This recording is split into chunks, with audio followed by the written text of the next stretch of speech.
میں عرض کرتا ہوں لوگوں دوستوں کو کہ بہت سارے دوست اس پہ پریشان رہتے ہیں کہ جی حضرت کون سی کیا پڑھیں، کون سی دعا پڑھیں، یا تو بے شک بہت ساری ہماری دعائیں ہیں عربی میں جو بہت بابرکت ہیں، اس میں اختلاف نہیں ہے، مگر میری نظر میں تو بہتر ہے کہ آپ اپنی زبان میں جو آپ کی زبان ہے اللہ سے باتیں کریں، اللہ سے مانگیں، اللہ کو اپنا حال احوال سنائیں، تو اللہ سے ملاقات ہے نا،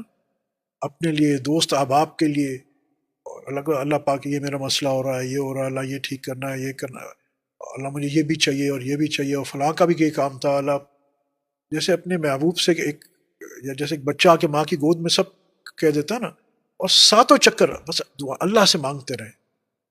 اللہ کو اللہ کے لیے مانگتے رہیں، آپ صلی اللہ علیہ وسلم کی محبت مانگتے رہیں،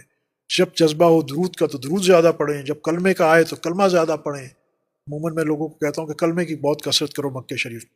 لا الہ الا اللہ، لا الہ الا اللہ، اور بس اللہ، اور یہ لا الہ الا اللہ ایسے نہیں پڑھنا کہ لا الہ الا اللہ، لا الہ الا اللہ نہیں، لا الہ الا اللہ، لا کوئی نہیں، الا لا الہ، اور کوئی الہ نہیں ہے الا اللہ، اللہ کی کبریائی سامنے ہر ایک لا الہ میں لا الہ الا اللہ سوچ سوچ کے، اور سامنے اللہ ہے، اور اس طرح ہم اسی واسطے آتا ہے نا، کعبے کو دیکھنا نہیں ہے طواف کے دوران، اور سیلفی بھی نہیں بنانی۔